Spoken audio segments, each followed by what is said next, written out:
សេចក្តីចម្រើនតាមព្រះជាប្រយោជន៍តាមបីសេចក្តីសពដល់ដែលជាដើមផងដល់ខ្ញុំព្រះករុណាផងអរកាលជាអង្វែងដោយវរិកេរិយានមស្ការថ្វាយបង្គំនៃខ្ញុំព្រះករុណា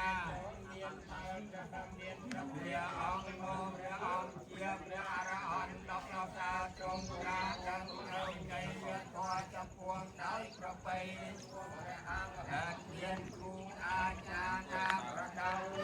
ព្រះអង្គឡើយព្រះសម្មាសម្ពុទ្ធអង្គឯណាទ្រង់គង់ចម្រើននៅព្រះអាណាបានសតិកម្មឋានលើរតនបល្ល័ង្កក្រមលោកពោធិព្រឹកនៅប្រសើរបានចាញ់នៅនារាធិរាជព្រមទាំងសេនាដែលច្រើនហើយទ្រង់ត្រាស់ដឹងនៅសម្មាសម្ពុទ្ធញាណមានប្រាជ្ញារកទីបំផុតមានព្រះអង្គប្រសើរជាងសត្វលោកខ្ញុំព្រះករុណា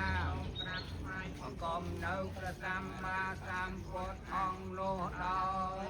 គោរពព្រះសម្មាសម្ពុទ្ធទាំងឡាយអង្គឯណាដែលបានត្រាជាប្រពុតនៅពីកន្លងហើយព្រះសម្មាសម្ពុទ្ធទាំងឡាយអង្គឯណាដែលនឹងបានត្រាជាប្រពុតក្នុងកាលខាងមុខនៃព្រះសម្មាសម្ពុទ្ធទាំងឡាយអង្គឯណាដែលបានត្រាឲ្យបានចម្រើនយើងប្តឹងដល់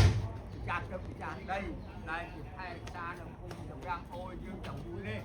ខ្ញុំបានជួយដល់លោកតាអូនលោកតាពីលោកតា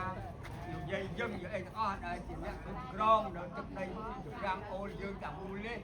ថ្ងៃនេះចៅខាតនិងកូនរាបានរៀបចំសង់ផ្ទះថ្មីនេះសូមឲ្យបានសនុកសុខសប្បាយទាំងកូនចៅទាំងមីជាងទាំងបងប្អូនកូនចៅទាំងអស់តែជាម្ចាស់ទឹកម្ចាស់ដីថែរក្សាភូមិផលនេះ